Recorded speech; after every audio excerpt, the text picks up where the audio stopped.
courage kosala likambo ya malamu po encourage ye ya koyimayima na pembeni wana yi motema mabe asilimie ikofoshe ata bofinga botonge botu bokosala mwashe mofu bote na bote bana banzambe ale toke zone tutu bukuta mokanu oya koko oya tongo zambe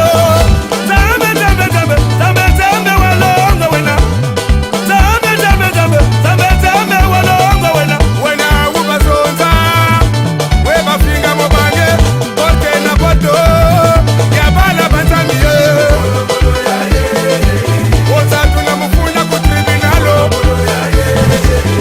asilimie ikofoshe ata bofinga botonge botu bokosala mwashe mofu et bazwi mbongo bainflige biso bacombattant oyo ya kosala kombo moto aye akomi combattant makelele lumbe mwetemete succès comme makasi abendani alobi ye combat intelligent. Voilà, on a été infiltré. Alors ceux qui ba infiltré on a bakomi kokweya moko bakomi kolaksa position na bango. Moi je vais pas tomber malade. Croyez-moi, je vais pas tomber malade. Balingaka Congo te, balingaka ndemi solo ya makile ya bana Congo.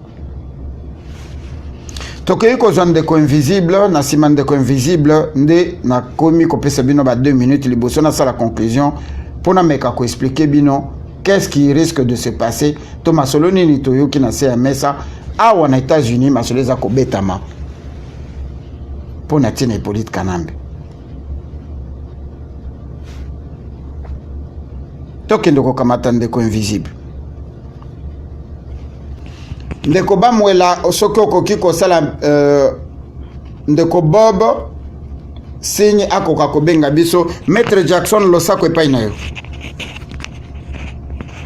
Bonjour ndeko pe Mobundeli Mboka patriote Maître Dino il nazali pe kopesa te na ba patriote congolais na ba collabo oyo bazali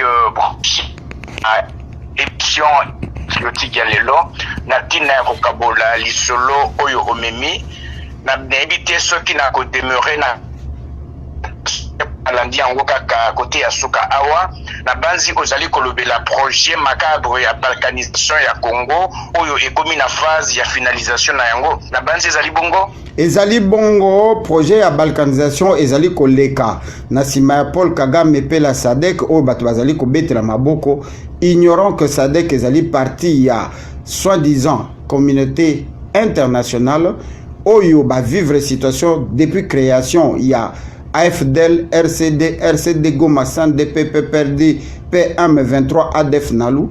Ba vivre ndenge angolais kati mabele na biso Rwanda est déplacé ba borne na 300 km². Lelo Sadek nde komi kotelema ba komisi likamba Congo sur la personne physique de Hippolyte Kanambe et bazali ko sala semblant lokola bango bazo faire partie na communauté internationale te o basi bachemo koloto que Congo il fait katama na 3 parties malobeye panay.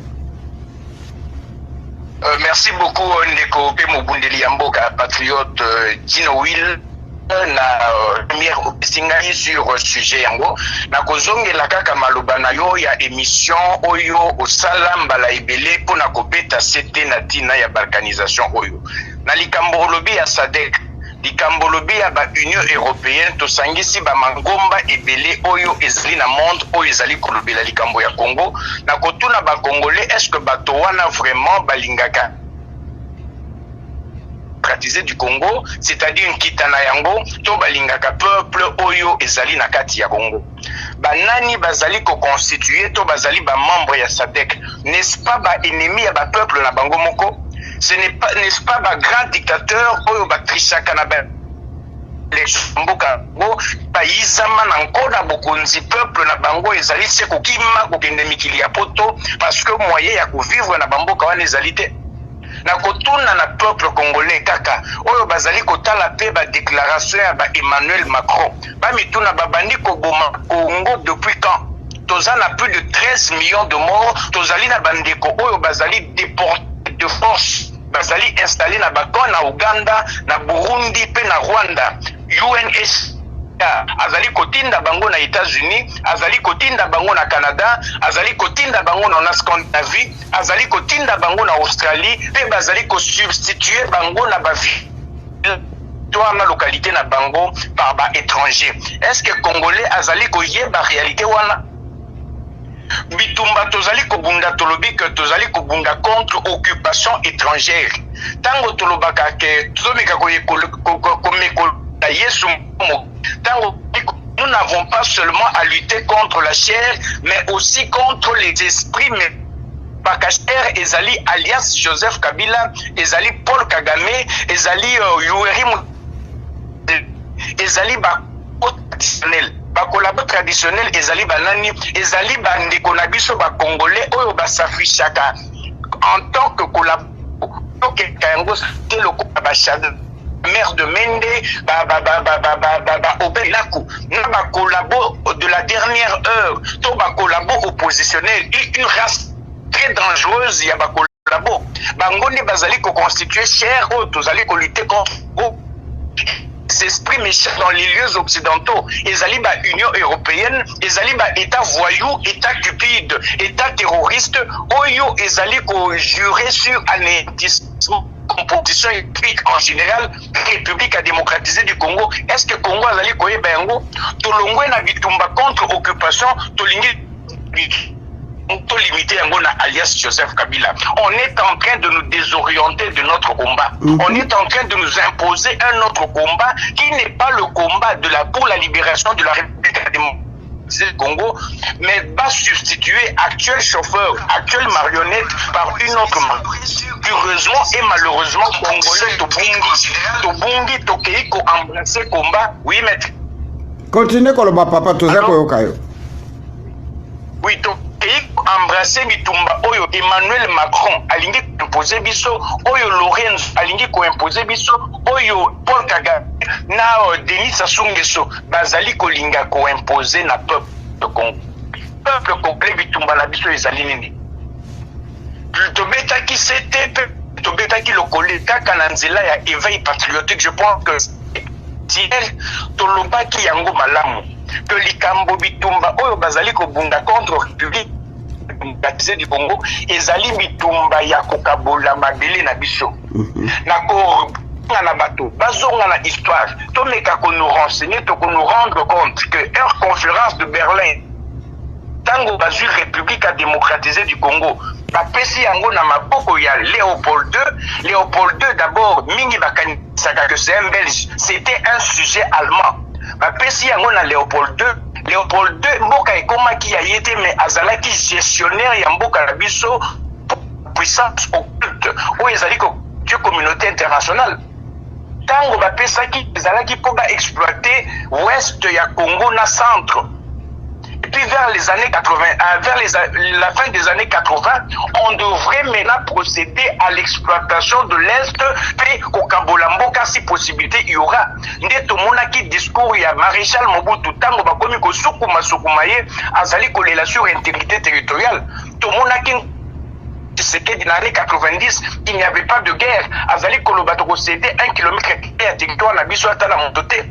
Tout le monde a qui Laurent Désiré Kabila oyo bakendaki kolokota ayebi kutu elokota bamemi bakomisi na Congo akomaki kolela azolo non, la guerre sera longue et populaire, il n'y a pas de rebelles au Congo, c'est des Rwandais bakoloba na Congolais nini vraiment pour comprendre. Tokozwa Ilimbamu oyo ezali kokabola biso Brazzaville na Kinshasa. Est-ce que boyebi ke Ilimbamu basi bazwa yango epasa sungeso ezalaka biso lisusu te ba territoire qualité belé zali na est boyebi ke ezalaka lisusu ya biso te bazali koboma Congolais mikolo nyonso oyo Emmanuel Macron na Lorenzo na Sassou Nguesso na Paul Kagame bamoni Joseph Kabila pour je ne sais quelle démocratie. Que disent-ils na bamort au bazali na Congo? Disent-ils na makambo ezali koleka na Rutshuru na Makobola na même na Kasai bakut na mabele ya Kwina Sampu ba créer une guerre artificielle. Peuple azali déporté, mosusu bazali na zamba pour bazwa biso mabele. Ce que nous trouvons à faire en tant que site ezali toloba no oui bakangi alias Joseph Kabila Kleboa qui ne sait pas Kabila azali acteur ya cinéma oyo bazali ko jouer na ba alias Moïse Katumbi na Félix Tshilombo oyo bazui bakotisi na kati kaka po a hérité na popularité ya tata na ye, popularité ya UDPS po mema peuple mobimba na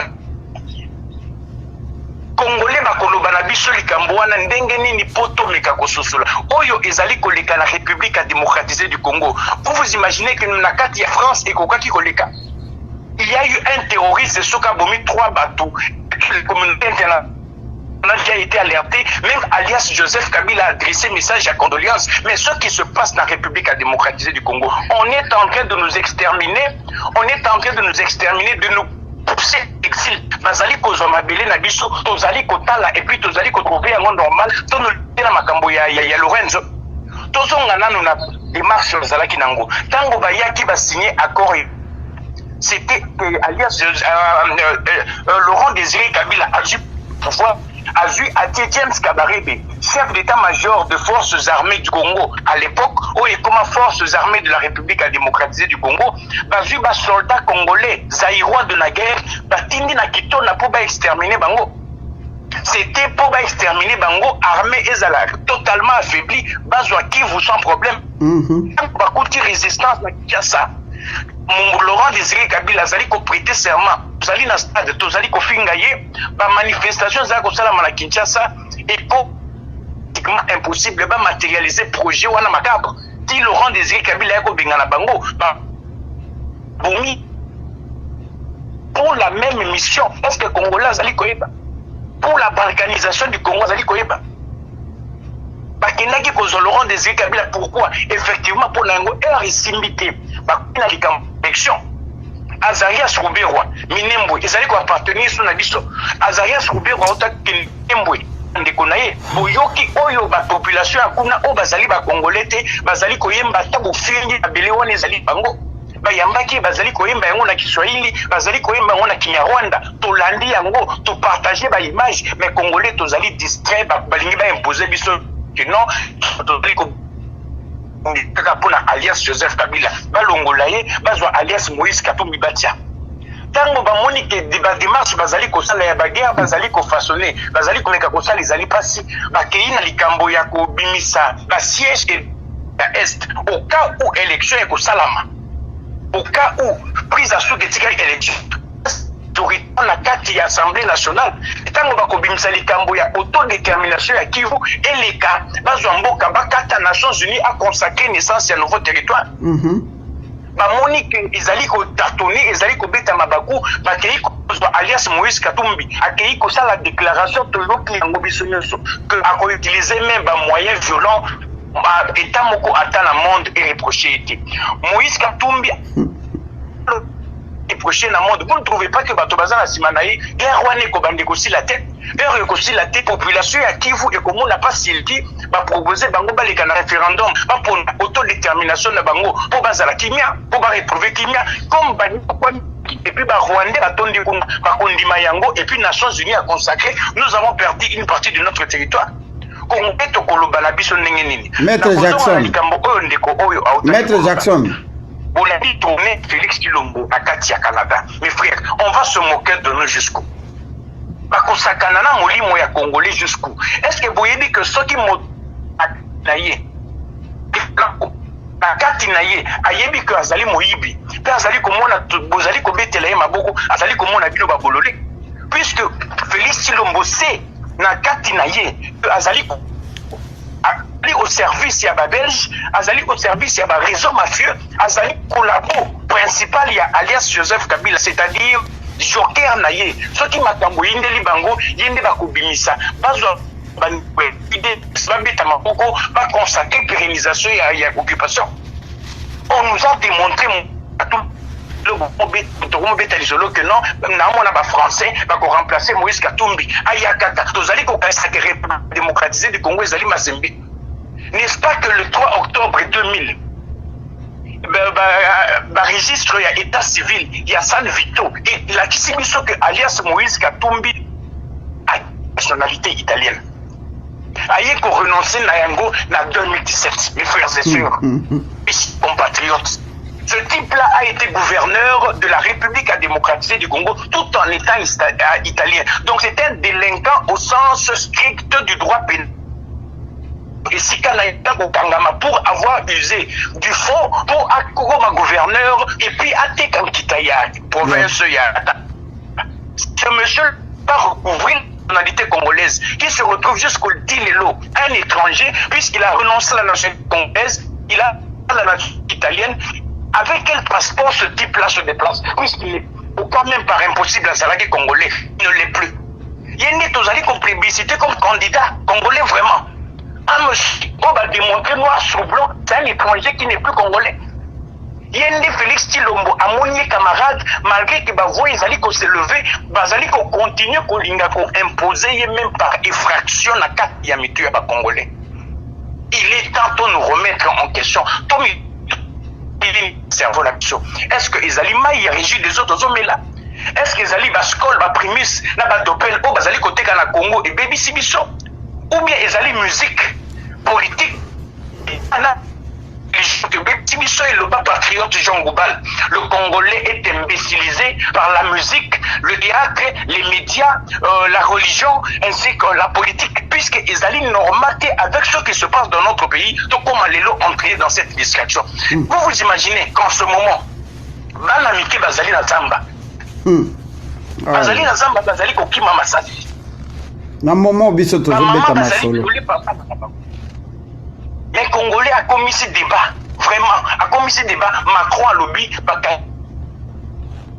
la clé boa. Na moni ba les commotions sur UDPS, ba comme Toloba qui la binonimi. Accord il y a centre interdiocésain, ils allaient clé boa. Mes frères et sœurs, tous allaient batoto, tous allaient batoter. Parce que na motema oyebika ita santé n'engez allés, moto akoko ya kali kwa makambo. Na zone seulement le patriote l'être. Merci Mingi, Maître Jackson, merci vraiment. Zala na biso wana kokende nanu isika te parce que awa il faut to loba. Il faut to loba parce que oyo biso tozoloba wa partout zoloba mate. Nalingi ko sala conclusion te bande ko boza la patience na ko bimisa ndenge na lobaki ke révélation sur révélation na ko bimisa yango. Ndenge Maître Jackson na alobi awa liboso to pesa ndeko na biso chikeva maloba na ko épingler loko moko. Na 2016 na 2016, Tokomi, le 16 décembre 2016, le 14, le 19. Moïse Katumbi se retrouva na Ouganda. Parce que possibilité zalaki, Soki, Papa Tshisekedi a résisté. A Boïka Kamakambo dialogue, avant le 19, Babimisa Mobulu. Namanduki ba paralyser l'institution date le 19 et le cas. Et Moutifala Salango et Zalaka Moïse Katumbi. Il s'était retrouvé na Ouganda. Le lendemain, j'avais fait une vidéo. Malheureusement, à l'époque, je n'avais pas numéroté ma vidéo. Tant que j'ai vidéo, j'ai révélation, on a que tu as eu information à partir de Zambie que Moïse Katumbi azana Ouganda batu ba finga na modèle moko. Heureusement ma finga ngwe kanga makaranzo tote o nzota ko kanga ma finga te beaucoup lemba, vous allez vous fatiguer. Chers compatriotes, mesdames, messieurs, botikana lobawa Maître Jackson a witi koloba yango. Moïse Katumbi avait été contacté na ba Mai Mai.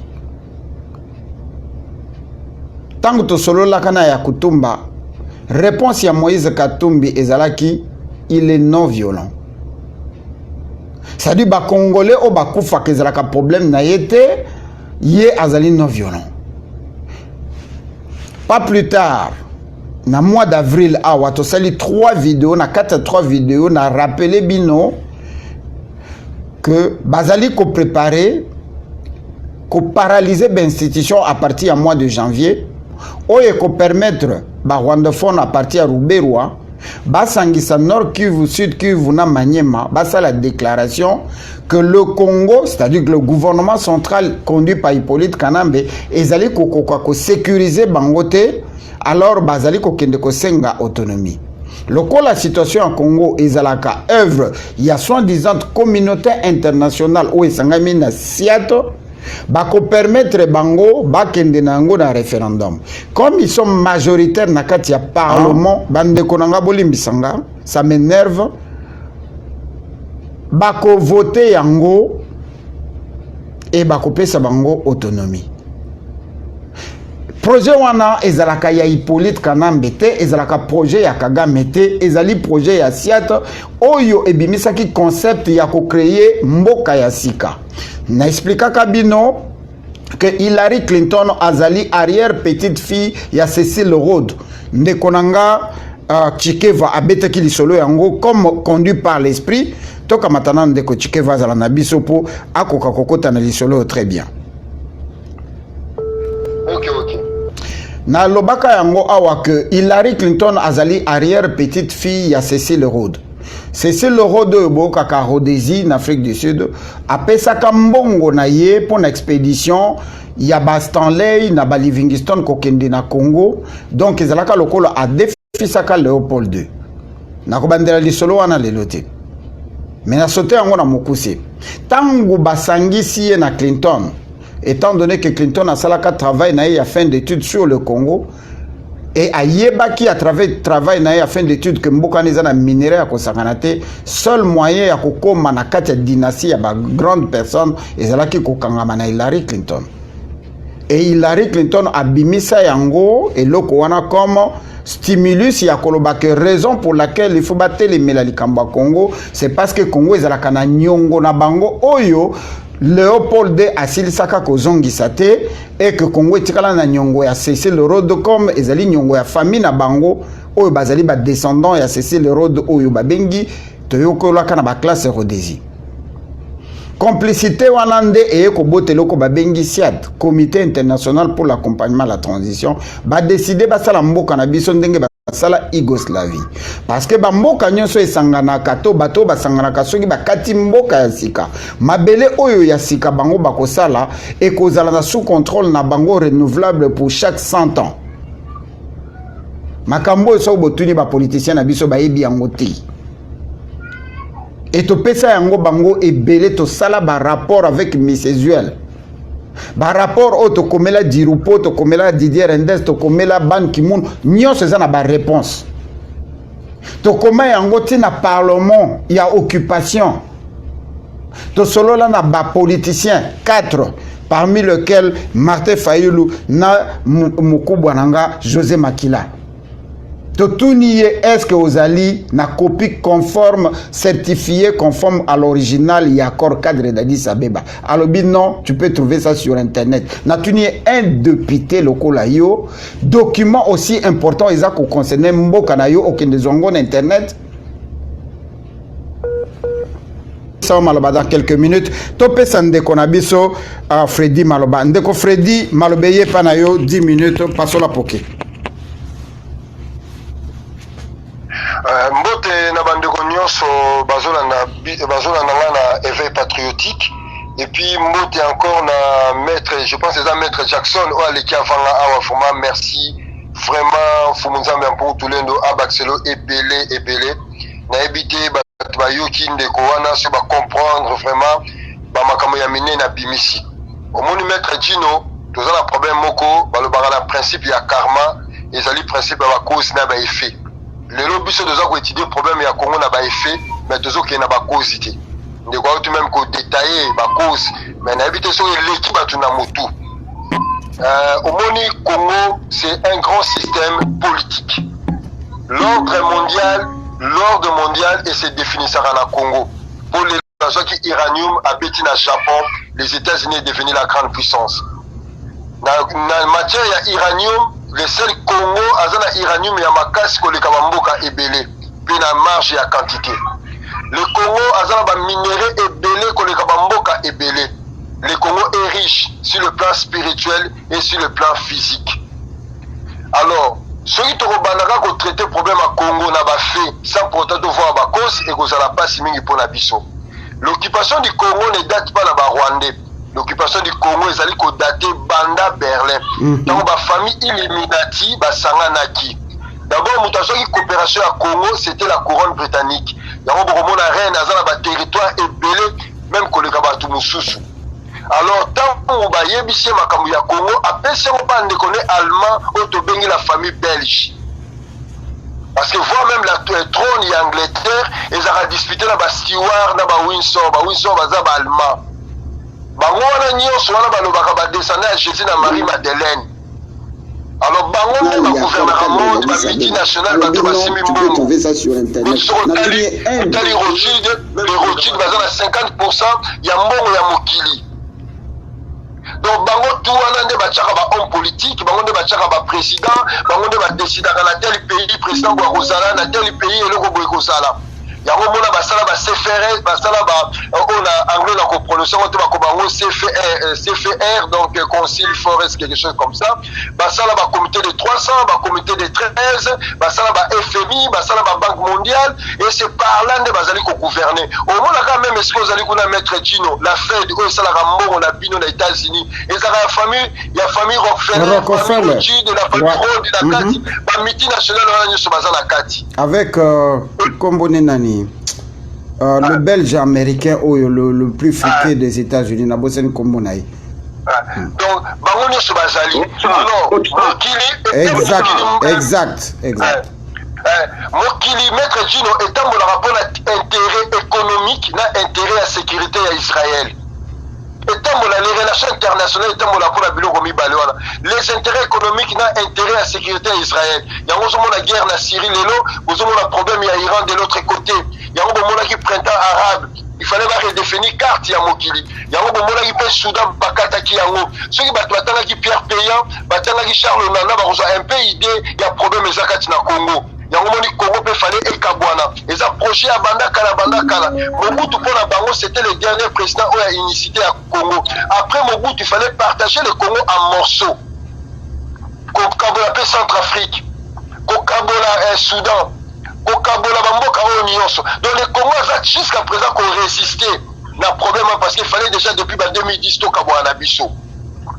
Alors bande konanga o bazolanda ngai. Ce problème de focaliser pas Kabila T. Kabila zali miette élément la carte système. Ce problème de focaliser na ba Rwandais T. Ba Rwandais font partie du système où ils allaient diriger na ba minere par procuration. Ce que nous devons faire, dans le but du chaos jaillit l'ordre. Il faut commencer à détruire le système politique qui est en place. Nous devons détruire la République démocratique du Congo et ça a bichoté. Ingeta. La famille pour l'intérêt économique et autres. Et stratégique. Nous devons détruire et stratégique, et sécuritaire voire même, et militaire. Je l'ai dit la fois passée. 85% iranium il y a France pour l'électricité et où la RDC. Est-ce que vous savez pourquoi même il y a droit de l'homme, on a le bango à la Singezate. Mais ceux qui connaissent, il y a des enjeux Daga Marshall. Alors, mais il y a aussi un problème. Tout ça, le Kabila est étranger. Mais Moïse Katumbi, il est 100% étranger. Si la conscience congolaise le but pour être le président du Congo, il faut être le père et le mère congolais. Alors, à quoi pourquoi un Congolais doit aller soutenir Moïse Katumbi? Sachant que dans l'affaire Panama Papers à Iba Bissombongo, est-ce que Moutona cause la président?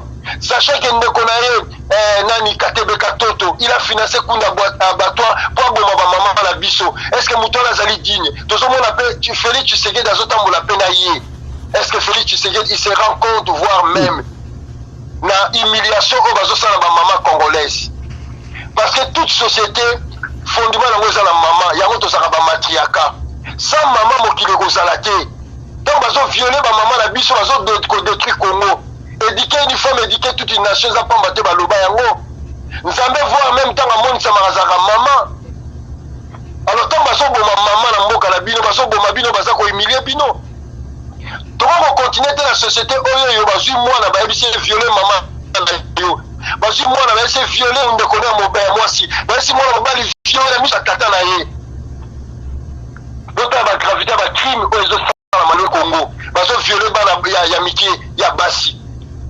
À deux fois on a ba congolais tous soutenir même docteur Mokwege. Mais docteur Mokwege, bon faut se poser la question, non la finance à l'hôpital naïf. C'est américain. C'est américain. Alors, dans lui, Michel, Nana Kagame. Le système se marche comme ça. Ce qu'on appelle ici Moto Baluke, nos pompiers, le même discours, on ne pas Moïse Katoum, on ne pas Kabila va changer en mot. C'est comme l'élection présidentielle en France, le même discours, Macron, le même discours, Nani, le Front National et à moi, c'est le même discours Fian, ils ont juste échangé des mots et des phrases. Mais le contexte, le fond, c'est la même chose. Bande Konanga Congolais. Poto Bika, nous devons détruire la République démocratique du Congo. Ces systèmes, les maisons composées sur le plan religieux, sur le plan politique, sur le plan économique, tout le monde a détruire. Les Congolais, les Masanga, les Pessi Bisso. Est-ce que nous avons poisson à la prémisse na scole? Les vaccins, les Bisso, les Ebola, les Bisso. Bino Boyebi, et là, vous allez construire le niveau de raisonnement à Bisso, le niveau de cerveau. Tout comme on a une capacité même à raisonner. Et sa façon même à abrutir Bisso. L'équipe de Congo, et ça, le reste de son monde, tu as plus de 10 millions. Et ça coûte beaucoup de chiffres dans le cancer. Merci, papa. Merci, papa Freddy, on est kakoshité. Donc, et là, on a le baboy. Nous ne pouvons pas faire confiance à la classe politique des alliés à Lelo. Que ce soit la classe politique et le gouvernement qui travaillent pour les intérêts à Mindele. Bazali qu'on a ordre, na bengi gestionnaire à Congo actuel qui s'appelle Paul Kagame, le Tutsi, le parti d'Avila, c'est pour partager Mboka na Bisso.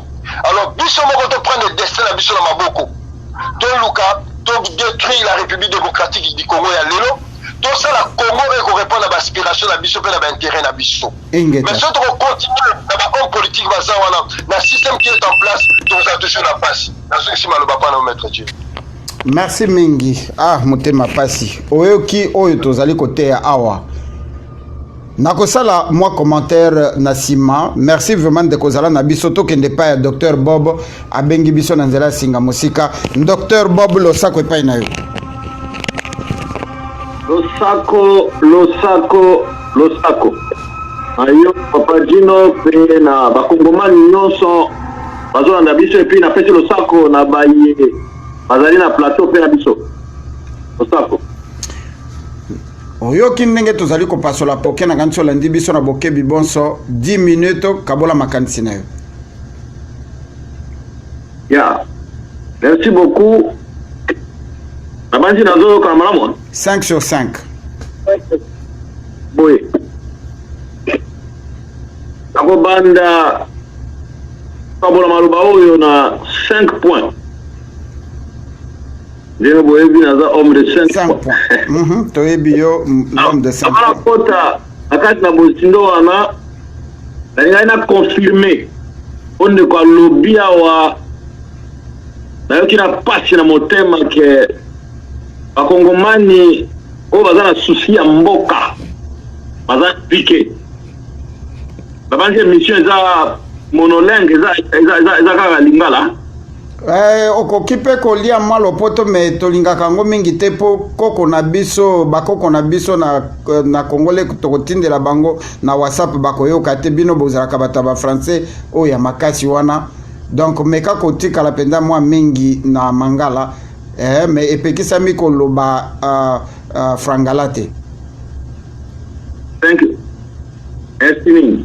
Alors, à pointer biloko moi 2-3 na ngina confirmer parce que tengeli to répétaka biloko mususu pona ba congolais à comprendre que kokende mbangu eza ndete yango wana kozwa solution. Balobi il faut partir à point. Kokende malamu kokende mbangu eza te yango na solution ko sauver Congo. Ozo risquer pour faire noyer lisusu mboko ya yo. Lobi sur balkanisation ya Congo. Kemboka wana etangamaki ete ekabwana. Je vais confirmer cela parce que kayo wabino asolana musée Laurent Désiré Kabila. Alors même, je pense, alors on a quelques interviews naé. Comme ça la nyonso alongola longola pe ba malobana susu na kati ya ba réseau pour congolais azala pe réveiller mingité. Na kibomango atali sibiso nyonso d'abord alobi on m'a envoyé diviser ce pays en 5 pays. L'air baza kotinda ye l'air ba Rwandais ba yaki na ye po ya yaki na ba Rwandais te ba Rwandais ba yaki na ye ba pona ki ye avant ya ko changer abongwa mapona Congo batinda ke mission ko séparer pays wana en 5 ko balkaniser RDC en 5 portions ko ba kabula ngo comme gâteau aboyi Aïbiti Bissalobi, Aïbiti Bangobi, mes ancêtres ne m'ont pas encore permis de diviser ce pays. Ma Koko Yaye, dans Congo, va permettre de diviser ce pays. À Boyi et puis à Soukaki. Donc ça, c'est un point très capital. Il y a une conspiration. Manguna Congo, Basangana, bakabola mboka wana balingi Congo te batiki biso comme un pays maudit, un pays très riche, deuxième pays le plus riche au monde, deuxième pays le plus pauvre au monde. Ça ne s'explique pas avec des intellectuels et des élites au Banakatwa. Atalici conspiration, on a 5 points. Premier point, sur Dr Mukwege. Il faut faire trop attention, surtout les frères de la diaspora. Alors bien, on peut soutenir l'hôpital à Mukwege. Ce n'est même pas suffisant. J'aimerais ajouter que dans la lettre au Mukwege, comme la Rwanda. Hôpital nae adresse nango eza na Rwanda. Oui, nagiseni. Et comment mieux pas ya Mukwege a limbolela biso ti lelo Mukwege azoko répondre te. Pourquoi lettre na yo otieke eza na territoire ya Rwanda? Centre de santé hôpital ya yo. Apesi adresse ya Rwanda na lettre na ye pour azwa ba soutien. Donc c'était un arrangement très bien fait, il sait ce qu'il fait. Et moi j'attends que Mukwege, bino bande konanga diaspora, bozoye bo seye, bo azaki candidat pe, et otaki Mosengo a fait sa candidature par la bino colonie. Mosengo a ebisaka biso na diaspora que na ina sa président mo colonie. Pourquoi on commence à faire des histoires de petits enfants comme ça? To élire Mosengo, et to élire Mosengo. 5 ans, il ne peut pas faire ce travail-là. Ce n'est pas son attribution, s'il vous plaît.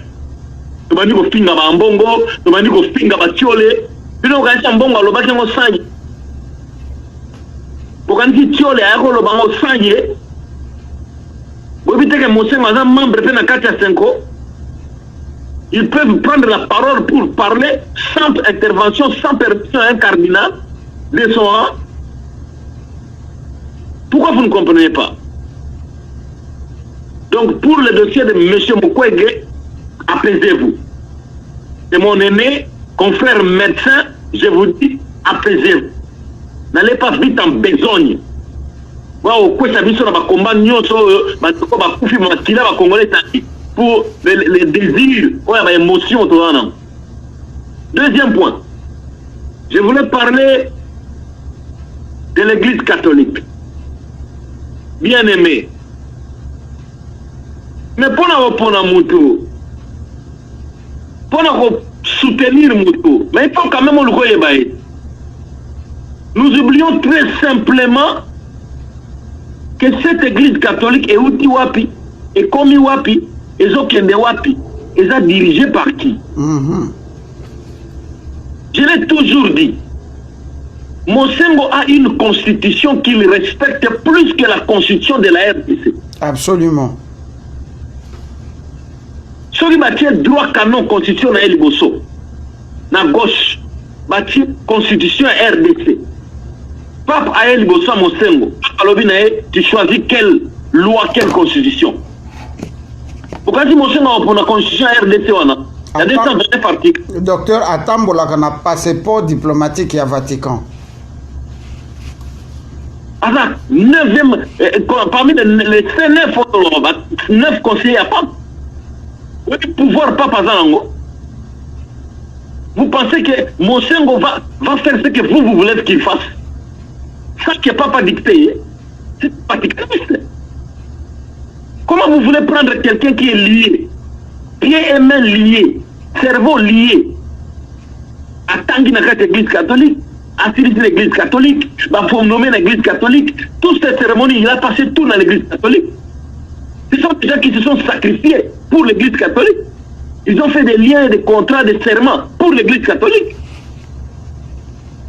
Vous avez oublié l'histoire que Mosengo a 4 conférences.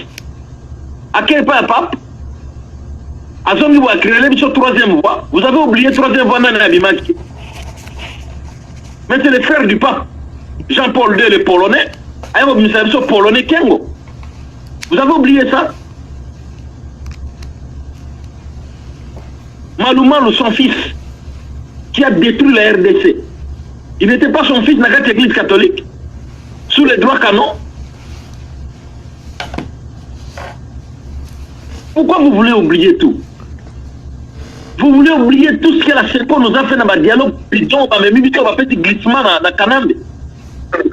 Vous avez oublié ça? Vous pensez que M. Mosengo ne connaît pas que Kanambe c'est un Rwandais? Il y a un Kolobango, Badomo Betelema Boko, ça prophète.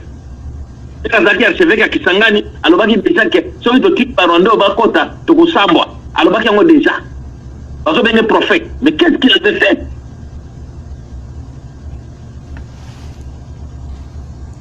Donc, essayez de surpasser les émotions, peuple congolais. Essayons de dépasser les émotions. Je suis un individu, si la loi de la majorité se passe, à quelle candidature est, c'est la majorité. Mais moi, je vous donne des éléments pour éviter le fanatisme, éviter le isme, éviter le fanatisme. Le pays va s'assombrir quand on continue avec le fanatisme. Il n'y a aucune organisation au monde qui a tué plus que l'Église catholique. Aucune organisation. Dark Age, je ne sais pas comment il faut dire ça en français. Dark Age, l'âge sombre, l'âge noir. Autant en Internet, autant en Dark Age, c'est quoi? Autant en méfait, bébé l'Église catholique, place Outa. Il est le 266e pape, où tu vois l'église voilà. C'est la soutane qui vous fait peur. Ce sont ces 3 doctorats qui vous font peur. Après toutes ces années d'indépendance, vous êtes toujours fanatique, vous tombez toujours aveugle sous les émotions. Parce qu'ils parlent comme un ange. Les frères congolais, c'est ça, ce qui vous impressionne. Pour l'avenir du Congo, il n'y a pas de parti. Pour l'avenir du Congo, il n'y a pas d'émotion, il n'y a pas de laisser aller. Vous ne laissez pas impressionner le peuple congolais. Le pape voulait passer à RDC dans le mois de juillet passé. Autant à ce qui est écrit, ce qu'il a dit. Alors dit, avec Kabila là-bas, je ne passe pas là-bas. Toutes les brebis sont là. Un grand pays catholique chrétien. Les fidèles meurent devant un mauvais berger. Et toi, les bons bergers, écrit dans Jean 10, tu connais tes brebis te connaissent. Un berger de l'église catholique, aussi même comme un vicarius sur une idée du terre du Fils de Dieu sur terre. Il abandonne son peuple, ses brebis en RDC.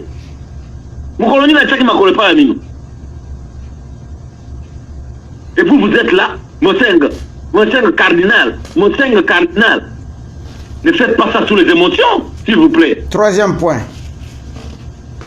Ne faites pas ça sous les émotions. Tobi misako ba lettre mususu bo mona ke ba yebi mi yibi ozole kana Congo. 5 fois dialogue.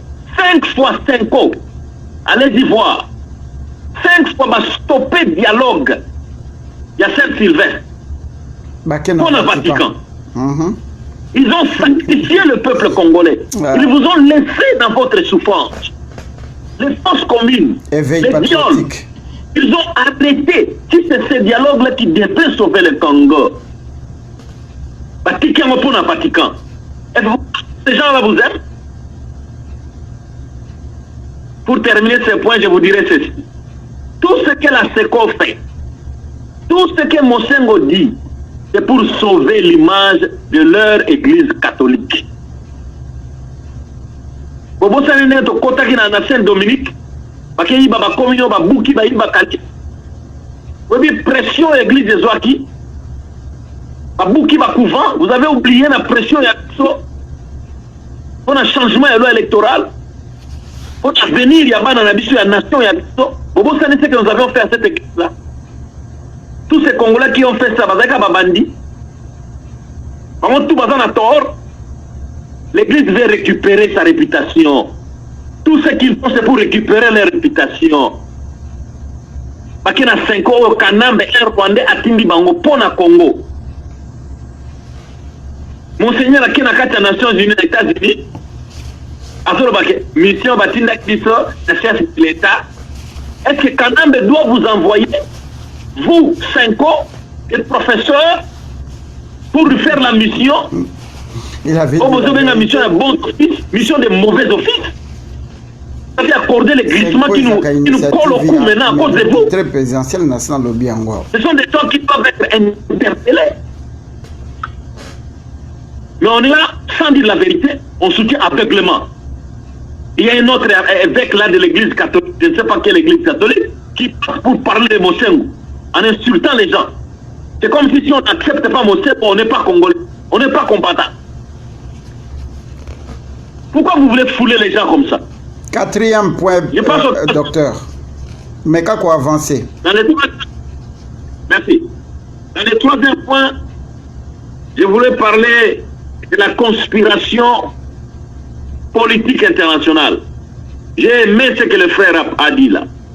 Quand on aura le temps, on compte sur la position Ming. Mais je présente un peu un sommet pour l'instant. Les Juifs veulent crucifier la RD. Ils ont dit solo moulaï. Vraiment sur l'émission, ils ont dit pas qu'on l'imbolon. Mercredi prochain. Tout ce qui se passe au Congo, mais on va vous tirer vos ressources. Vous ne savez pas qu'il y a une grosse guerre qui se passe au monde. Vous pensez que ces comédiens francs-maçons 33e degré, Macron avec Sassou Nguesso 33e degré, franc-maçon, l'amour qui va dire vraiment que eux qui soucient à Congo, en tout cas ils s'appellent à Congo, eux qui soucient à peuple, vous pensez qu'ils ont maintenant ces soucis maintenant?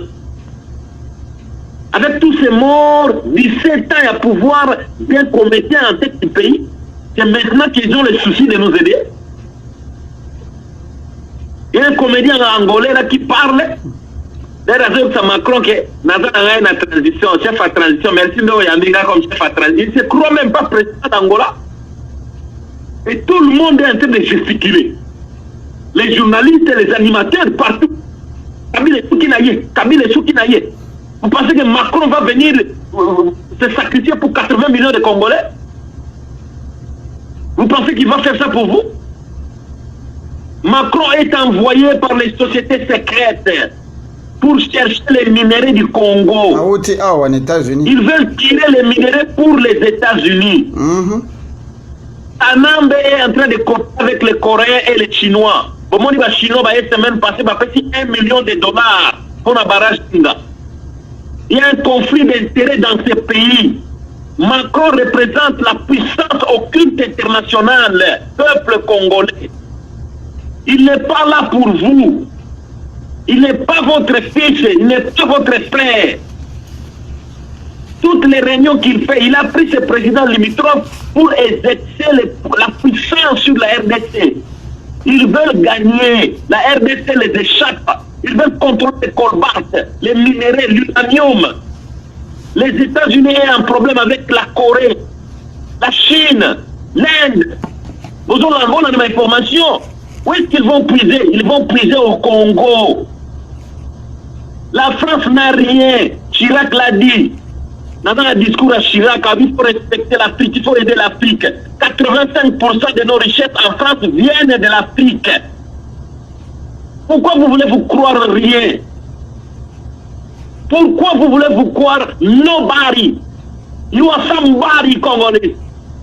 Dieu vous a créé, vous avez une puissance, vous avez un sol et un sous-sol, vous avez un cerveau. Ne vous laissez pas faire par les francs-maçons. Pourquoi ils n'attaquent pas Sassou Nguesso? Plus de 30 ans de pouvoir, ils piétinent la Constitution, ils tuent les gens. Pourquoi Macron ne l'a pas arrêté? Ils ont venu au Congo pour vous sauver? Qu'est-ce que vous pensez, vous? Ils ont pris les mêmes pays qui ont soutenu l'AFDL. Le Rwanda et l'Angola. Rwanda a entré, qui va infiltrer Bisso, va occuper Bisso. Angola a soutenu Bango. A vu les mêmes pays pour renverser la carte.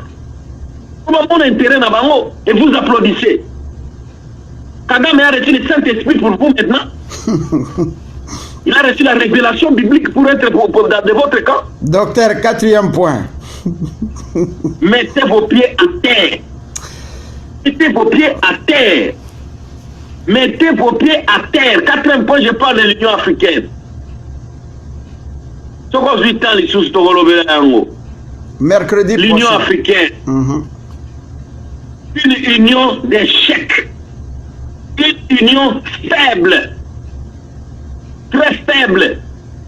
Parce que créer les ZLEC, zone de libre-échange, zone de libre-échange. Mais allez-y lire, peuple congolais. Lisez les principes et les objectifs de l'Union africaine. Vous avez Internet, vous avez Facebook, chéri, porno. Les principes et objectifs de l'Union africaine. Vous verrez, premier objectif, deuxième objectif. Souveraineté des États. Non, va sauter, va faire ma 10e, ma 3e objectif sur l'économie. Mais comment vous voulez poser l'économie sur des pays qui ne sont pas souverains? Pays qui ont 25 groupes armés dans leur territoire. Qui es toi? Qui es-tu, Union africaine? Union faible. Et j'informe au peuple congolais. OIA est déjà Union africaine. J'ai vu même des licenciés, non, l'Union africaine, ils ont créé par Kadhafi. Ils ont OIA. OIA, qui était Sili. Parce qu'ils ont créé l'Union africaine. Et qui a fait ça? Mohamed El Kadhafi. Et vous savez comment Kadhafi est mort? Quel pays africain a parlé de ça? Quel président africain s'est levé pour contrecarrer ce qu'ils ont fait? Ils ont assassiné Kadhafi. Barack Obama a assassiné avec Sarkozy. Ils ont assassiné notre président africain devant l'Union africaine. Union faible, très faible.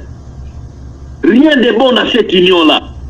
Et ils viennent là-bas pour dire que qu'est-ce qu'ils ont fait pour le Congo? Qu'est-ce qu'ils ont fait? SADC, union faible. Comme déjà d'Afrique centrale, union faible. Incapable de solutionner le problème de l'Afrique centrale. Et je vais parler de l'Union africaine. Quand on aura le temps, je vous parlerai c'est quoi l'Union africaine. Je vous dirai ce que l'Union africaine a fait. 3 mandats d'arrêt international contre Kadhafi et son général. 3 mandats d'arrêt international. Par contre, il réunion va dire non, il faut pas retirer, un mandat d'arrêt. Va pousser qui va être l'Afrique a fait quoi? 3 mandats d'arrêt international contre un président qui n'a rien fait, qui est dans son pays. Simplement parce que c'est la conspiration noire de francs-maçons et d'illuminati, les CIA, qui veulent diriger le monde. Dernier point. Problème de nationalité. Très crucial. Et ce que le frère a dit. Je suis en train de parcourir le monde entier. Là où je passe, je ne manque jamais de réunir mes frères congolais pour leur parler de la notion de nationalité. Ce qui pose du temps, sur ce point, je ne m'étais jamais. À tes ans dans mon radio et ma démo, moi je parle. Quand les réunions ce soir, ma juriste KO, j'ai pris mon temps sur cet élément. Le problème de nationalité que Kamere, incapable de solutionner comme président du Parlement pendant 3 ans de l'Assemblée nationale, la Chambre basse, incapable, parce qu'il est lui-même dedans. Un problème très crucial. Attaque Marama Moïse, Soriano Daniano, Moshe, un comédien tout fait, un élément étranger qui veut venir détruire la RDC, vendre la RDC. J'attends toujours le voir. Après ça, on a mâché à un poisson à des milliards. Au milliardaire au Congo. Pourquoi tu n'as pas été riche avec un poisson en Israël? Aventurier comédien. Je pars m'incliner sur la terre et la tombe de mon père en Israël. Pas vivre là-bas. Italie, on a lâché papier. Les aventuriers, les journalistes, Italie, comme en français. Combien on a italien? Dans la lettre, on a italien. Peut-être qu'on adresse la commune outils. Où sont ces journalistes d'investigation? Et les gens, où Katumbiste. Marc Keba, où Katumbiste. Les journalistes, allez investiguer en Italie. Il faut perdre des tickets d'avion pour aller seulement aux États-Unis. Pour suivre des gens comme des petits enfants. Allez-y vérifier. Un Italien. Moi, j'ai la lettre du ministre des Affaires étrangères zambien. J'ai la lettre. Alors, c'est là, Zahir, Congo est rapatrié. Il a eu des problèmes financiers en Zambie. J'ai la lettre du ministre des Affaires étrangères. Mais comme quelqu'un qui est embrouilleur comme ça, si vous faites des bêtises, c'est contre la loi. Parce que le Longwa PPRD, à où même la PPRD, quelqu'un qui vient vous dire que je ne trahirai jamais Kanambe. Et maintenant, c'est pour les Congolais, vous commencez à suivre cet individu-là. Allez lire la loi organique sur la nationalité congolaise. Allez lire la constitution. À tes ans, chiffon, et donc, quand on a tingo lelo. La constitution, là, on va modifier 2011, va tailler sur mesure, et quand on a tingo lelo. Donc, il n'est pas présidentiable, peuple congolais. Il n'est pas présidentiable. Il n'est pas de souche congolaise. Si vous voulez qu'il soit présidentiable, Aïe Sabino Télé et Zawapi. Avant 1960, nous avons Bélé, nous avons un colo et Abisso. Après Sabino Colo, nous avons Bélé, nous avons un RTC. Avant 1960. Si Moïse vous donne ça, moi je laisse. Pourquoi vous vous laissez fouler comme ça? Merci, docteur. Le problème de la nationalité, écoutez. Pour terminer, je vais dire ceci. J'aime parler de mon maître, Christ, qui est venu pour les Noirs. Emmanuel Christ Albi, si tu es maître dans des petites choses, tu seras maître dans les grandes choses. Au Congo, ceux qui volent 1 million, si vous leur donnez l'occasion d'être président, ils vous voleront des milliards. Ceux qui détournent 10 000 $ aujourd'hui au Congo, si vous leur donnez des positions pour détourner, ils vont détourner des milliards. Maître dans des petites choses, tu seras maître dans les grandes choses. Si aujourd'hui, tu pars prendre les femmes des musiciens, toi politicien, tu laisses ta femme avec qui tu as eu des enfants parce qu'on dit qu'elle est rwandaise, tu veux distraire les Congolais en prenant une femme congolaise, d'ailleurs qui a des souches also indiennes, donc tu es trop dangereux quand tu seras encore président.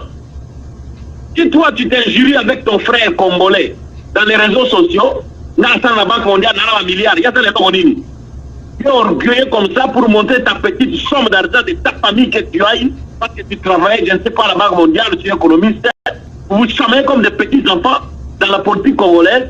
Si on vous donne encore beaucoup d'espace, vous allez encore faire des rigolades sur la tête Congo. Si toi, Congolais, tu laisses un individu qui matraque ta nationalité, qui piétine ta nationalité congolaise, tu lui donnes encore la présidence. Il va aider son peuple de sang. Il va aider Israël. Il va aider les Juifs. Ils ont dirigé le monde 500 ans dans les Jésuites. Et le pape qui dirige le Vatican aujourd'hui, c'est le seul pape parmi 266 papes qui est jésuite. Et les jésuites sont dirigés par les Juifs.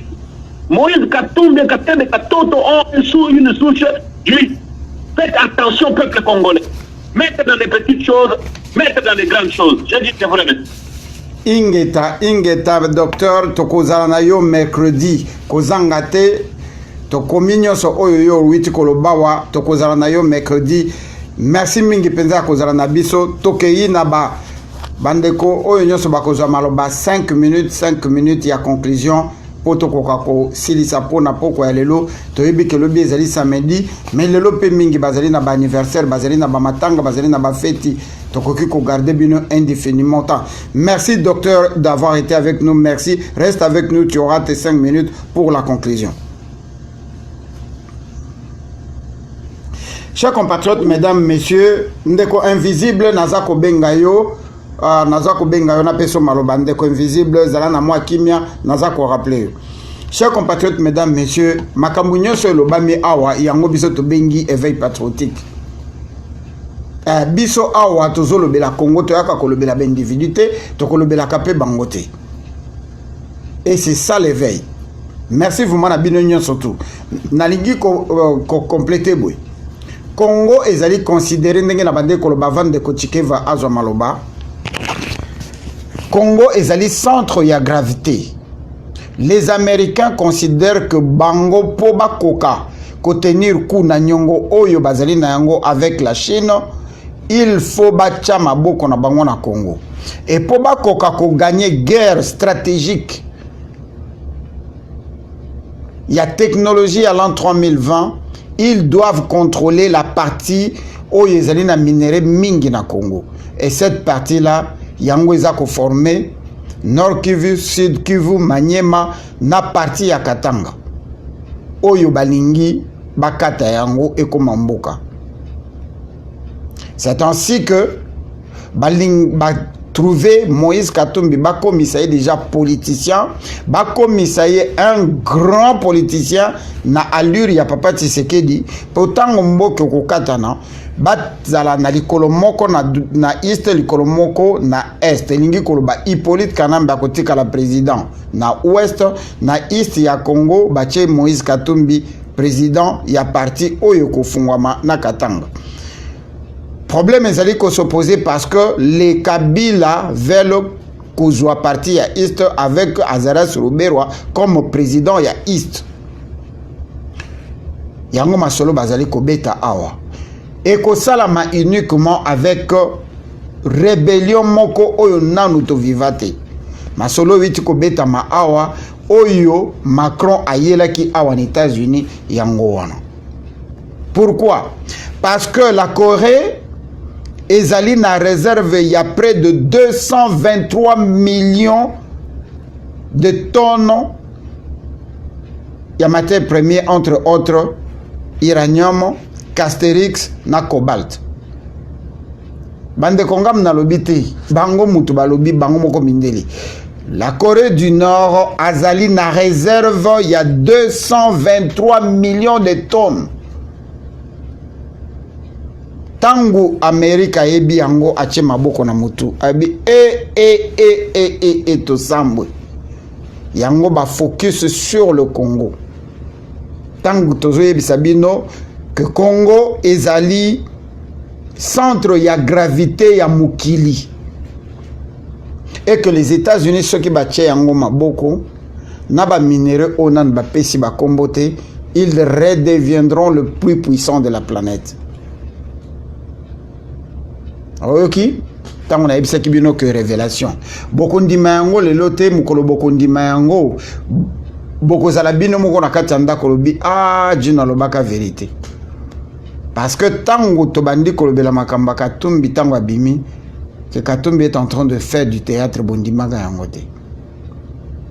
jusqu'à ce que nazwi risque ya kokende kokota na lobbying ya BGR et pas na ke ko découvrir que na kati ya même building au Madeleine Albright azali na lobbying. Moïse Katumbi a futaka $30,000 par mois. Kolongola 600,000 a été kofuta na suka awa. Ils utilisent le même bloc avec Hippolyte Kanambe.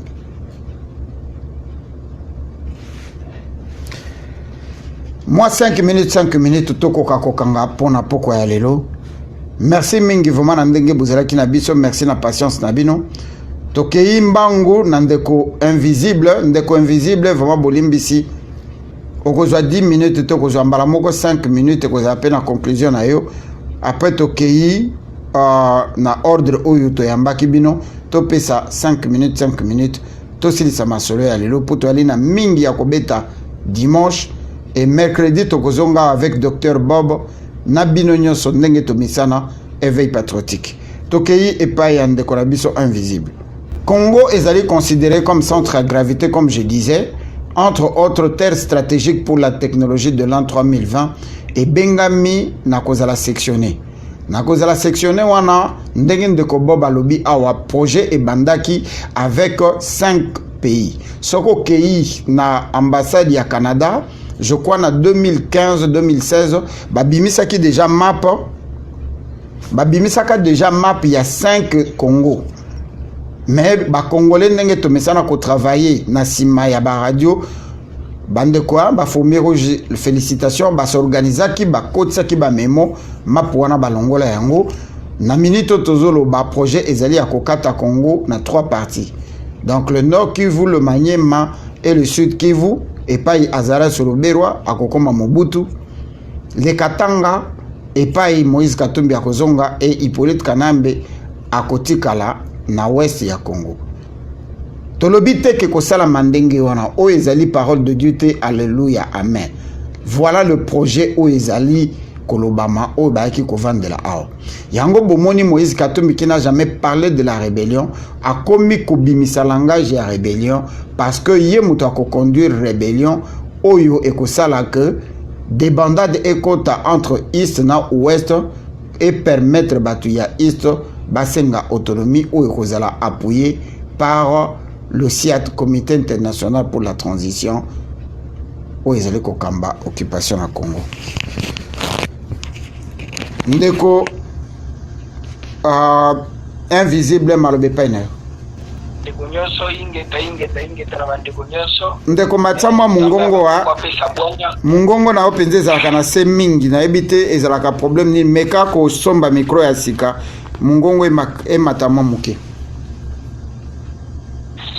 Nzambe ya bakoko apesa bwanya apesa maele oyo tukusolula na bandeko nyonso bosusoli po ekokozala na kanisa maître tokozonga kaka place tozonga kapo émission ya lelo ezongi kaka lisusu kaka place maladi ezali na landi bandeko nyonso kitoko pena na bwanya na développement mais maladi biso tozobela ezali maladi moko ndenge na lobaka ezali maladi ya colonisation.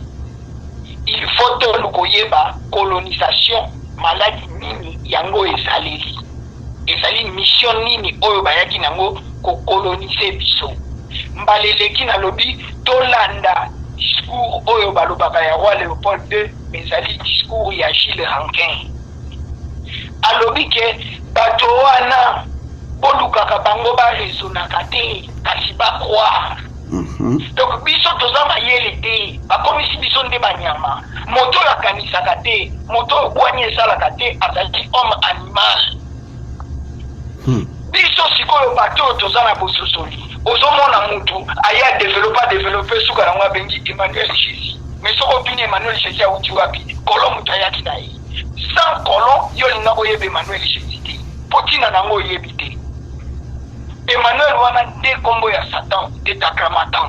Donc bozo belela makambo boyebi te makambo nyonso bozo loba tolobaki awa même armée mutopeta tolo na colonel général capitaine système wana nyonso ya armée ezali système colonial biso il faut to sala armée na système na biso poto ko kundana ba colon soki bango nde ba former biso to ko kundana bango nini tala modèle oyo ba forma batu na bango na modèle oyo ba forma batu na biso tala ba soda na biso bango ba kundisa na biso donc ba ulia kundisa ennemi lokola nano ba kenda guerre te ba kundisa ka peuple na bango wana ezali méthode coloniale tala politique oyo lelo ezo salema ezali politique te donc colon avant kende a préparé ba subalterne na ye bato oyo ba kosala même musala oyo bango ba bandai kosala a préparé ba pasteur ba oyo bazalaki ya mindele to bengaki ba missionnaire ya bato moindo ba colonel oyo ba général mort bazalaki oboma bato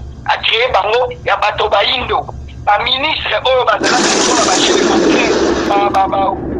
ba nani a créé bango ya bato moindo yango ozomona lelo babende bazosala ba fonction yango wana bakanyama bazosala yango wana bapapango wana basalaki biso lobi yango wana ba général ntimbi basalaki biso lelo lobi donc yango wana kaka eza na continuité des programmes po bazosala na éducation nyonso toza nango ezali éducation coloniale ntango toza koloba indépendance il faut tolongwa na système wana okomona bandeko baoya na ebela français suka nango français wana nde eyelaki biso bozoba olie to développer idée ekekoma te ye alobaki je suis ezalaka je suis te ezalaka papa donc tozokende kaka na système moko colonial eloko ezosenga biso tofanda biso bato tozokomprendre eloko toza na mwa bwanya tofanda tokela système ya sika oyo ekobimisa biso na stratégie coloniale nyonso oyo kolon ayaki nango ata libanga ata biki ata papier moko ayaki nango po esalisa nga na yo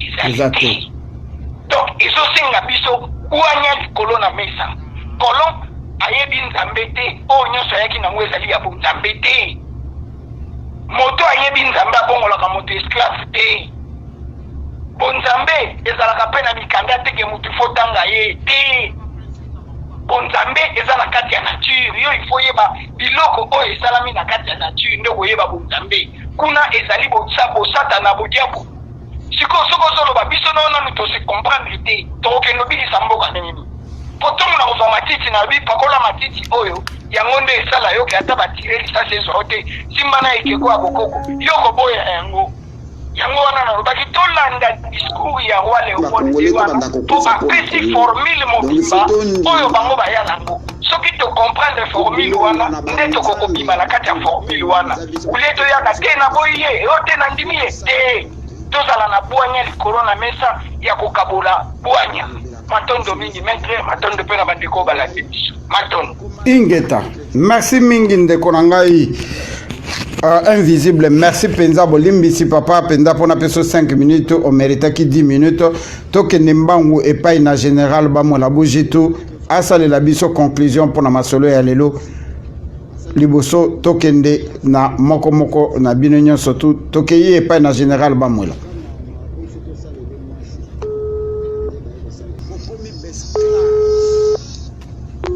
ndeko bamola azali na biso te tokei epai na maître Jackson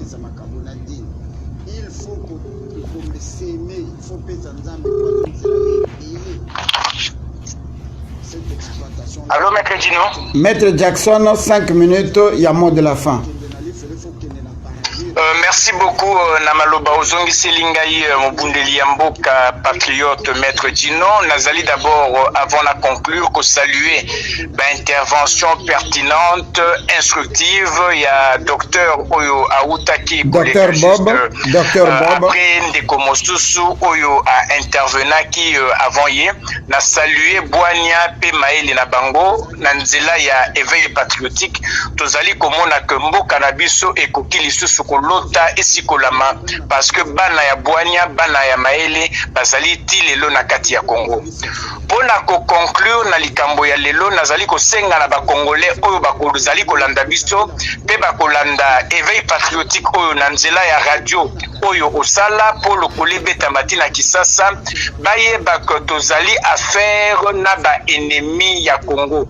Ba ennemi ya Congo ezali kaka ba occupant oyo tozali komona sur place na Congo te bazali pe na kati ya Occident bangonde bazali bato bazali ko porter ba arme contre République démocratisée du Congo se servant na alias Joseph Kabila na Yoweri Museveni Kagame et puis Lelo Lorenzo pour maintenir mboka na biso à genoux, pe ba aliéner définitivement identité na biso en tant que peuple, pe souveraineté na biso na intégrité territoriale na biso. Docteur oyo a précédé Kingai auti kobeta lisolo ya nationalité na koyebisa na ba congolais bayeba partout à travers le monde nationalité ezalaka eloko ya motuya oyo basakanaka na yango te na banzi ke mingi balandi intervention ya madame Brigitte, une française oyo a s'insurger contre promesse ya Emmanuel Macron ya kopesa na Mamadou Gassama nationalité parce que bayebi que ezali lié na souveraineté na bango. Mais malheureusement na Congo tozali ko betela ba étranger pe tozali ko plébisciter bango comme ba leader pe ba dirigeant potentiel ya République à démocratiser du Congo. Ndenge docteur auti koloba nazali pe na document ya registre ya état civil ya San Vito alias Moïse Katumbi, c'est un sujet italien.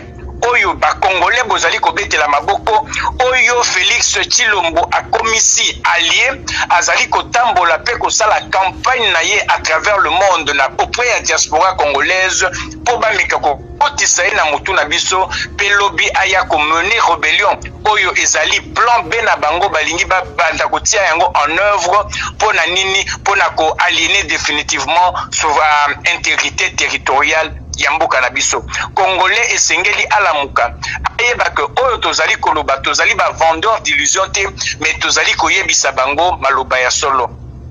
Docteur abimisi likambo ya Laurent Mosengo. Oui, effectivement, docteur Azali totalement a raison parce que Laurent Mosengo Azali moto abaliza qui voit pour la invasion et la République à démocratiser du Congo en proposant à la nation, en imposant au peuple congolais troisième voie Oyo et Salaki Ascension et Léon Lobis Kengo Adondo pour faciliter invasion et mboka na biso par l'armée étrangère Oyo et se matérialiser les lots na occupation. Na kopesa ndakisa moko po docteur alobi makambo mingi ya motuya Oyo na ligne na conclure na base na zosuka pe wana alobi likambo ya Senko, alobi likambo ya Laurent Mosengo na Église catholique. Nako rappeler ba Congolais que en 73, si ma mémoire ne me trahit pas, ne me lâche pas, Verkis Kiamonga na mateta imba kinzembo na komitu naka. Alobi que ba pekisi biso to sale la bikeko na biso.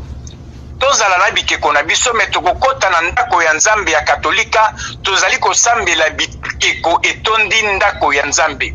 Bapekisi biso bikeko na mayaka na biso kasi tokokota na ndako ya Nzambe tokosambela chapelet na maboko.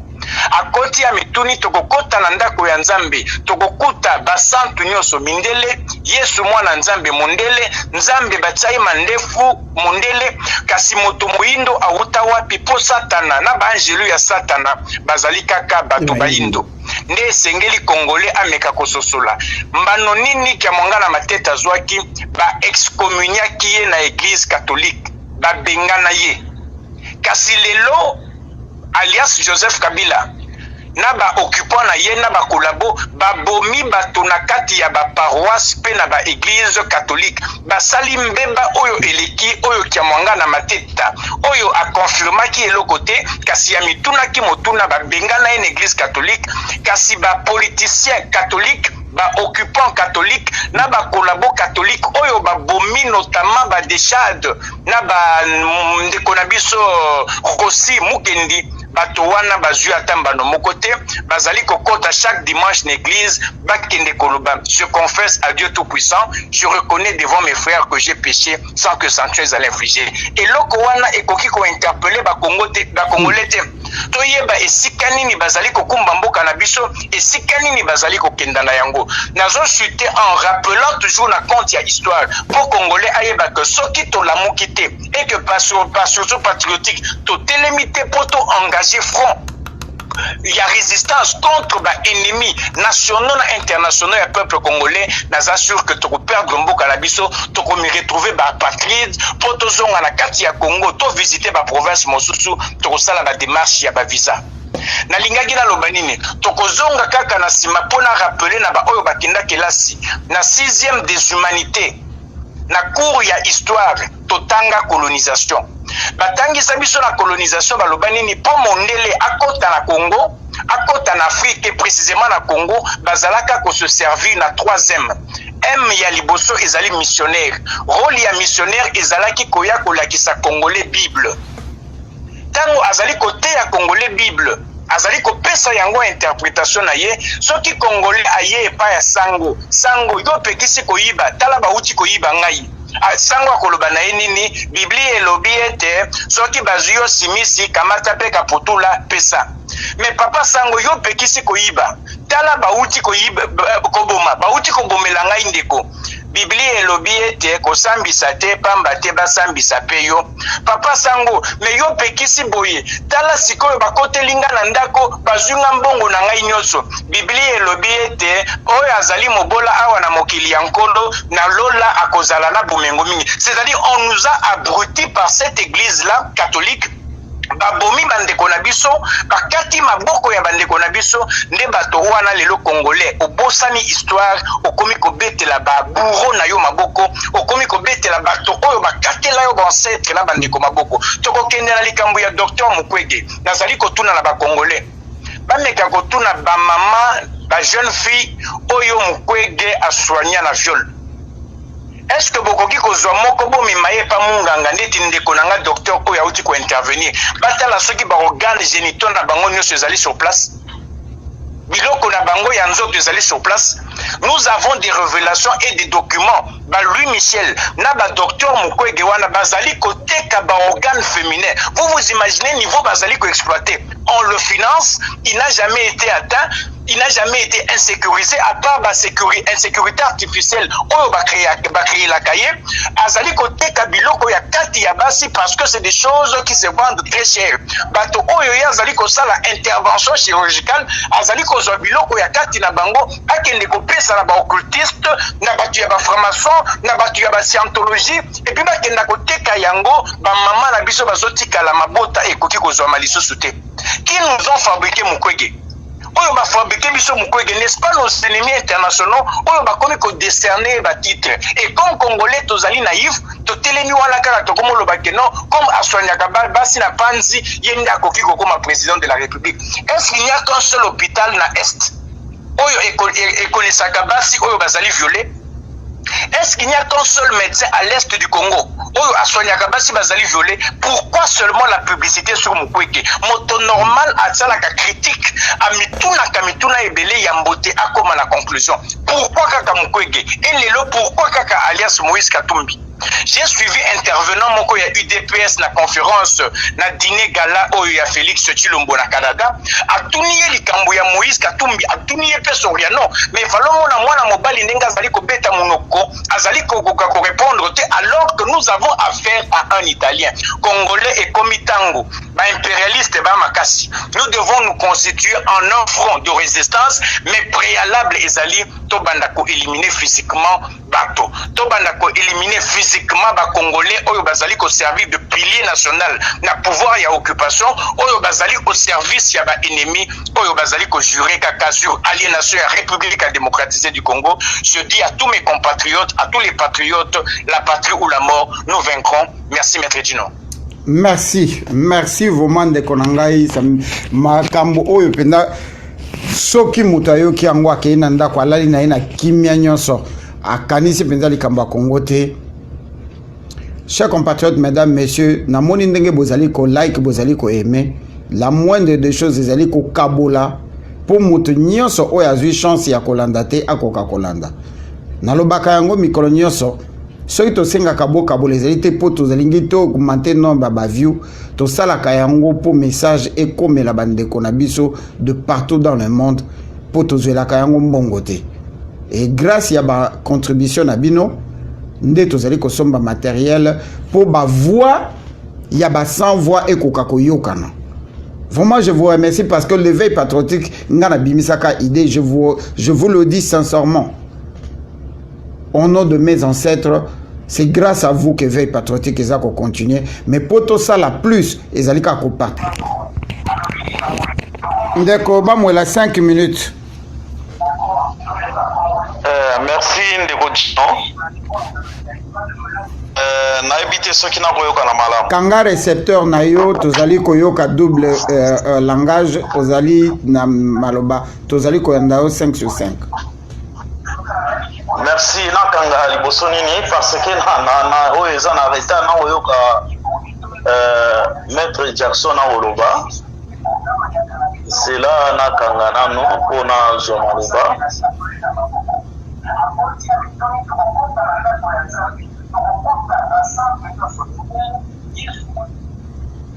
Merci ndeko Gino nakanisa bato bakolanda nalandi bandeko nyonso balobi lelo. Je crois ndenge tolobaka ntango nyonso omoni mboka na biso esika ekomi lelo ezali na evete ya biso bakongolais po toza koyeba tina valeur ya mabele te. Nalandaki ndeko pe nalandaka ndeko Hugo Setango alobaka omoni toya kotia vraiment différence ya mabele na ntango balobaka pays yango esika moboko ya likambo ekoma mpo bango bazelaka biso na ndenge ya pays. Soki biso tozwi na valeur ya mabele tokoyeba kobundela mabele bakoko na biso ingeta eza kopesa pasi mwa mingi ntango tokoyoka lelo ndenge bato bakoloba ndenge bakokata mboka na biso tolobi yango lelo te ndenge nalobaki na ebandeli mpo nasuka awa nalobi boye barwande bakamati mabele bomonaki kamwa na sapo na Chimbulu bandeko ya biso na Kasai bakimaki babima nayebi te bakima ngambo mboko eza pene a partir Kasai bakokima bakose retrouver ba mingi neti bakoki kokota ba Zambie bakoki kokota soki ba Burundi ba Kenya ba Tanzanie ba mboka mosusu kuna mais lelo bandeko ya biso baluba o bakima eza ta na leader moko te oyo atelemi ayeba bato bakima bakende wapi kanini oyo batia bango oza mpe na droit ya kokende mpe na kan oyo batia bato babima na Chimbulu esika bakovanda boyeba motango na bango mais bango to bakimi ntango babomika mwana sapo mais directement mabele oyo bango batiki lelo eza na bato bakomi kovanda wana bato yango bauti wapi. Donc na Congo bato bakoma kouta be likolo efungwami bakiti mbala moko base retrouve na Congo omoni lokola makambo na bangombe ntango yaki lokola toyebi mwa makambo ekomaka na est omoni ndenge ebombami. Moto afani na moto ya mboka asali projet monene soki babengaki na Bokanga Lonzo mais lelo ezali projet yango ekufi ata mwa masango apa mwa nini nguba bateki te bomoni pe te mbala moko lelo akomi mwasi oyo aye aza abimisaki soki amoni ekomi na moma crisal neti baza koloba élection mpo amilatisaki kongolia abimisi mwasi oyo akonda ye wana mais lelo balakisi baza kobuka soki masango bana somi ya ekolo Kongo olandaki moto babengi kamere ndenge ndeko Gino alobi uta bamobimisa mopepe asila mais lelo komona kamere na parti oyo ye tala botala babolole ya bakongole baza komema biso neke na mosala sodo tolobaka bakoyela biso buru yeke tout azimit nord sud est ouest. Kamere lelo moto babomaka ba deuxième tour ya élection lelo bango wana kamere moto bakozongisa parti oyo eza kodeklare élection soki ezonga na deux tours. Bon congolais toza babolole bolimbisi nalobi te congolais boza toza nanga pe naza bolole lokola yo lokola ndeko tu toza po soki otalima biloko ekosalema bato lokola bakamere esengeli mpe tosala bango mwa mosala na ndenge mosusu mais okomona bato bakomona yango normal bato bakoapplaudir mpona kosukisa na ngi naloba boye omoni lelo ntango tolobaka état de droit oyo parti na biso national epronaka mais soki totali état de droit wana esili kobunga po teme na biso lokolo olobaki Congo na bord ya division oyo nga na koya soki bapaya balingi bakanga mboka mpo bakata yango bitene mais na biso moko bato baesi division soki otali malamu division ya Congo ezali kokotela mwa mingi na nzela na UDPS. Pourquoi? Parce que moto aza ko raisonner ndenge bango balingi o raisonner te okomi lokola moto bakopeso elamba mbala moko oza moto na ngwanda nayebi te ngwanda soki azalaka satan ou bien soki nini bato ya UDPS balongo bakombatant ya liberté to ya mboka bakoma lokola bakombatant spirituel ntango nyonso bamonaka be moto soki obimi kaka ntino bamoni oza na demo oyo mpona bango namonaka demo eza lokola ngwanda nayebi te moto soki okanisi contrairement na bango nayebi te état de droit bango balobaka mais nanga naza komona état de droit oyo UDPS elingaki ememela biso na Congo bakomema état de droit te mais bakomema état islamique oyo bato bakokoma bafanatique religieux ole bazala bafanatique religieux mais bakokoma bafanatique ya balider na bango yango bomoni lelo baza kobenga bamama baya na bafeti wa bango ntina bamama wana baya wana bayebi te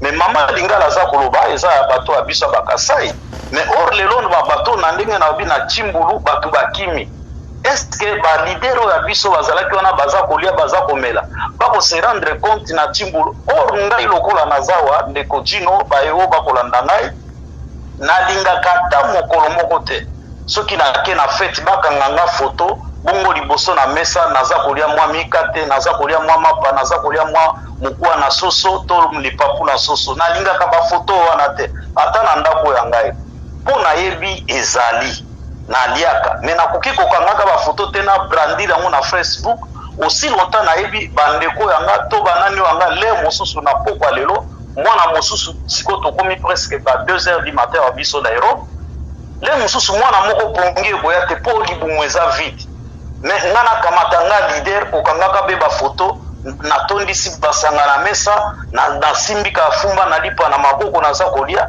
nge esaka nga mwa pasi soki namoni lider ya ndenge oyo wana me lelo mpona sukisa na ngi naloba bomoni bino moko basengaki misolo na imperium là ce n'était pas le membre de l'UDPS c'était le Congolais qui ont contribué mais ceux qui volandi parti oyo ezaka pronaka état de droit transparence ezalaka te ke baya balobake na misolo tosengaki tokotisi 100 euros na 100 euros yango tosaki misala boye tosali boye mais lelo ntango babeteli biso kelelo balobi ete ntango mokonzi akoleka na Canada oyo akovanda pene na meso ya ye batie motango oyo akozabo me na suka bana asomi ekolo bomoni esika parti oyo ekomema na biso transparence to état de droit baloba ete ntango mokonzi alekaki na mboka Montréal bato bayaki balia lokola mama alobai toye tolia tomela po tokumisa mpe mokonzi tya lelo ezongi baloba ete na soirée wana tokotisaki autant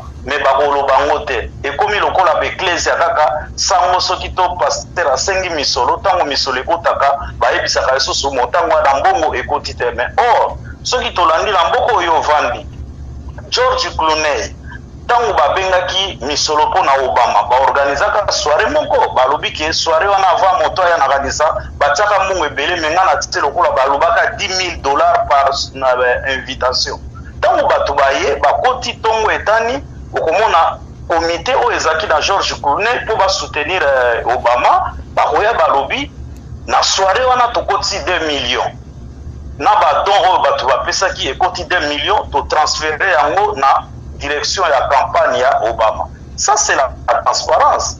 Yango esengeli bino moko boza komona parti nini oyo esengeli ekende ko diriger mboka na biso. Toyaka bato pronaka NT, toyaka koloba bosolo, poto tolakisa nzela elamu oyo bana mboka esengeli balanda, butu elamu na bayo balandi biso, Nzambe abatela bino esika bozali, Nzambe o basambe Nzambe na bokoko ebatela bino, vidi mukundo abikisa bino, vuluzu abatela bino, baye basambelaka Biblia, kolo Yesu azala na bino, basantu ange va camper tout autour na bino eloko moko mabe pour la bino te na tiki pe lisusu yanga ndeko maître Jackson na maboko na kolo abatelo apeso santé malamu po ete lobi tokutana tosimba toujours ngwende oyo tozwi ya lokumu ya kokamba mboka na biso na libération maloba omboka bino. Merci mingi ndeko bamwela bujito, merci na bino nyonso bozaki na biso na poko ya lelo. Ndeko bamwela obeti sete kitoko me loko moko na ngati na compléter yo babengi parti politique UDPS.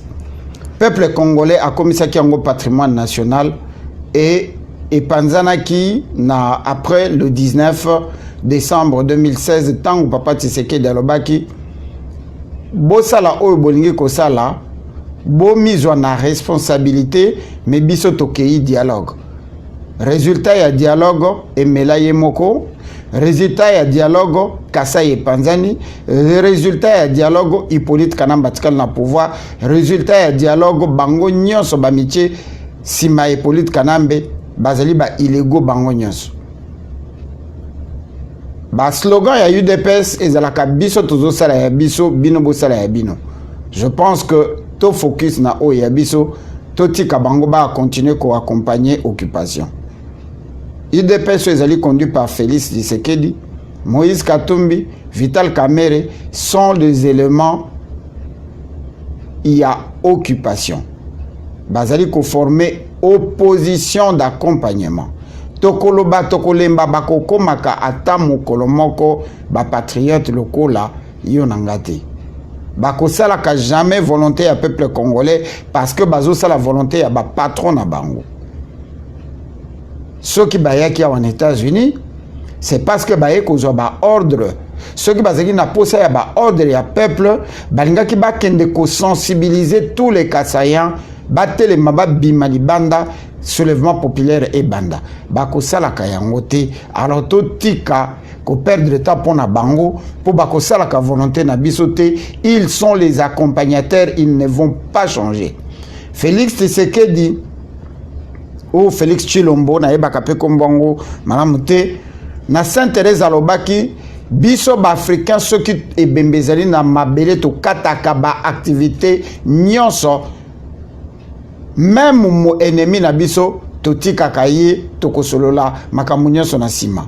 Mais avant aya na voyage oyo aye bisape biso vérité ndenge ni akende kozwa misolo na Sainte-Thérèse alobaki tant bato bandi ko chambongo atikala jamais koloba toko koma ba millionnaire na UDPS alobaki boko komi sanga millionnaire bongo yozo zela bato basaleli e konzo ba pesa mbongo aya ko yebisa yo ke ba pesa kinga autant ezana ba droit na il a pas besoin de dire ça qui que ce soit parce que cet argent n'est pas l'argent du parti, c'est l'argent de Félix.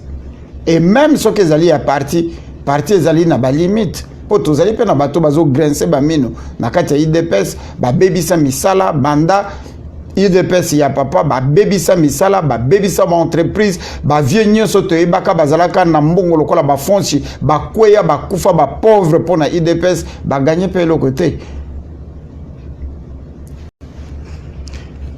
ngai mutu na lobité bato la poto ba tel fils tel père tel fils toko continuer kaka na ndenge ono ezamba zali zo baté asala que UDPS zo pouvoir discuter de toliana parce que ceux qui te critiquent à Kabila, ceux qui te critiquent à occupation, ceux qui te critiquent à Kabatu nyonso ya occupation na ya médiocrité présidentielle mais tous allez toujours na vie to yebaka que UDPS ceux qui ba jouer pouvoir modèle ba ko boma biso occupation bomi biso na nte wana ngai impression na zalaka nango. Donc il faut que tu aies ka bango parce que tous ça la bango publicité gratuite tout suite yebi na yebi ndenge to expliquer que l'opposition dans son ensemble na kati ya 80 millions de personnes avec toute l'expertise. Bazo ata mutu lokola Matungulu oyo les États-Unis bazo mona que s'il y a un président au Congo comme Matungulu mboka wana ezu souveraineté mboka wana peuple azongeli kolia soso moko na mutu moko pour l'intégrité mais bozu opposition bo pesi na moto oyo ayebi ata diplomatie te a dirigeant ata entreprise moko ya 3 personnes te. Come on man guys, we got to stop this. To émission na biso ezala ya kolobelaka ba occupante na ba accompagnateur na bango te to ya kosala ba analyse ande ko bamola to tika Tshilombo na entreprise y o babengi rassemblement parce que ce sont les accompagnateurs oyo bazali pona ko pesa après ba beki bazo pesa na Hippolyte Kanambe fauteuil roulant bande kona sali vidéo ya fauteuil roulant na kozongisa yango bokanisa date na bimisa ki vidéo ya fauteuil roulant na lobby L'opposition congolaise et la médiocrité ont donné à Hippolyte Kanambe un pouvoir à vie. Vidéo en on a 2016 bandeko. Bokata musapinanga. Liloba ya suka na mutu na biso pe oya kozwa liloba ya suka ndeko na biso Chikeva après ye na la conclusion il y a 5 minutes nde tokutani na bino dimanche bozanga te boya to kabola maele. Congo ezo s'ouvrir na problème spirituel pas signon so tozali komona ezali po tosambela kamalamu te to nzambe aza kowumela kosala po tana ina ne kokite. Allô maître Gino, merci na bande ko nyonso balobi avant ngai batoloba tout à l'heure bato nyonso ba contribuer toujours na combat au tozala ngo pona tali mboka na biso nazaka na 5 minutes na ozala maloba ebele te na ko rappeler ka eloko moko ndeko na ngai auto koloba je pense comme on est maître docteur alobaki tout à l'heure docteur Bob donc ok Tomata Tokita, le Congo, ceux qui batanga Pierre Payan, baluka le testament ya Kwame Nkrumah, le Kwame Nkrumah, azaki franc-maçon ya 33e degré, franc-maçon à 33e degré. Alors le testament naé pour sauver l'Afrique, il faut débarrasser l'Afrique de la franc-maçonnerie. La franc-maçonnerie, il y a le gouvernement mondial. La franc-maçonnerie, bon, on a CIA, na Mossad. Na ba service à renseignement nyonso monde. La franc-maçonnerie bon mona na banque, la franc-maçonnerie bon mona na ba église, la franc-maçonnerie bon mona na FMI, la franc-maçonnerie bon mona na Union africaine, bon mona na SADC, bon mona na CEDEAO. Tous les présidents africains, Macky Sall, Idriss Déby, Joseph Kabila, Denis Sassou, tous ces gens-là seront franc-maçonnerie à Rosicrucienne. Que ce soit la Rose-Croix, que ce soit la franc-maçonnerie rite écossaise, Misraïm, la franc-maçonnerie forestière, différentes formes de la franc-maçonnerie, c'est ça qui compose le gouvernement mondial. Et la Union européenne est gérée par la franc-maçonnerie, OTAN est gérée par la franc-maçonnerie, ONI est gérée par la franc-maçonnerie. FMI. La République, FMI, le Bilberger est géré par la franc-maçonnerie. Tous les présidents qui sont dans le continent, ils sont dans la franc-maçonnerie. Alors, la République démocratique du Congo, des noms seulement, des noms, n'est pas, voire même un État. C'est une entreprise, n'est tout le monde à la banque, n'est tout le monde à la BNP, n'est tout le monde à la Bilo, tout. Que les puissances, ont besoin pour s'en servir, pour baser la puissance. À l'époque, avant même la guerre, avant même Mobutu à la pouvoir, la franc-maçonnerie appartient à 33e degré, chiffre de maître. Jésus est mort à l'âge de 33 ans, chiffre de maître qui est dans l'Apocalypse chapitre 5, Babaneko initié Batuna Congo côté Est des Alliés. La richesse à Congo est à l'Est, Équateur en a aussi beaucoup, bas Congo est à l'Est. Là nous passons, le problème il y a Kokabola Congo dans 3 parties.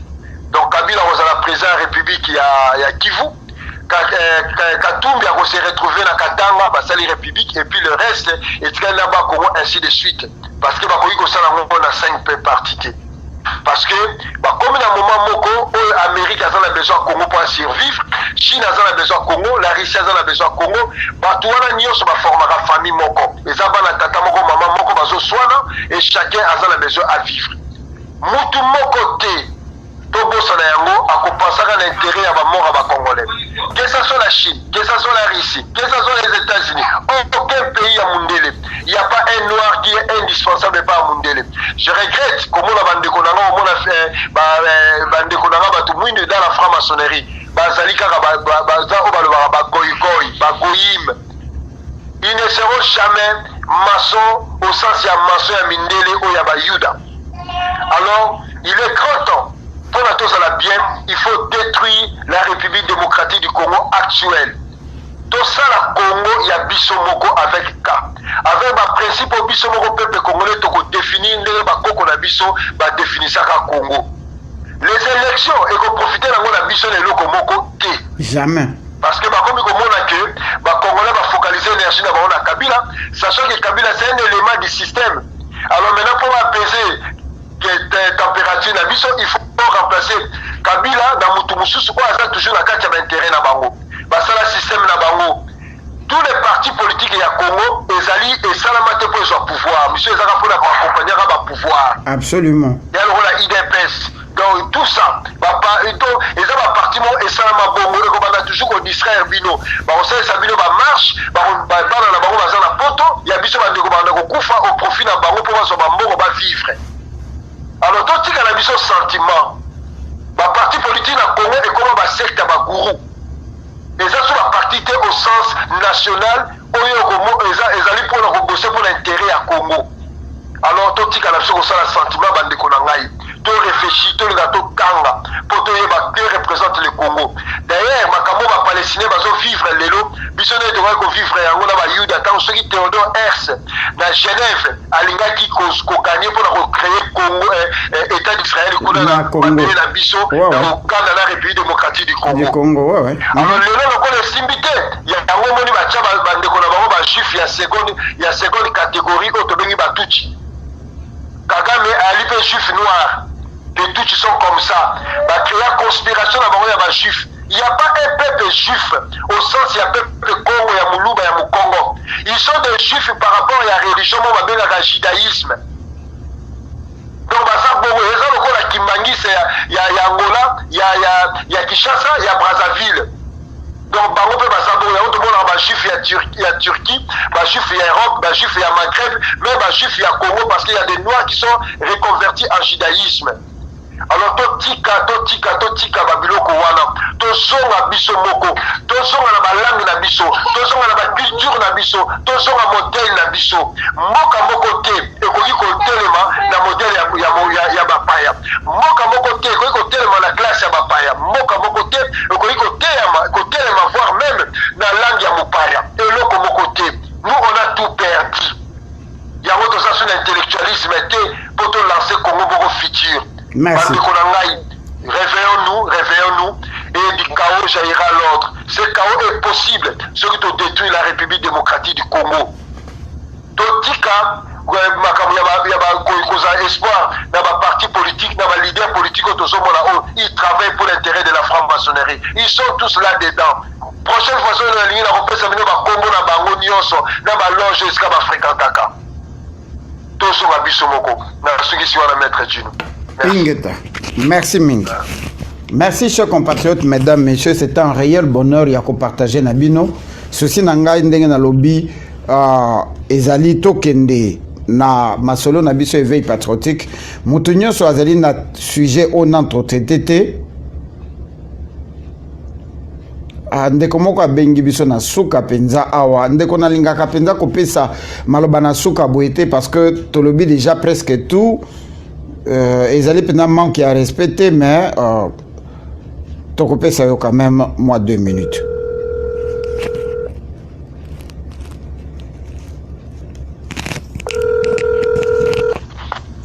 Allô papa Tino. Losako papa tosi tokomi penza na suka mais na ebite soko kozwa 2 minutes penza toyo kaka mungongo na yo parce que il faut na la conclusion tant ekei malamu bande kona poto bazokoma pratiquement 3 heures du matin il faut balala.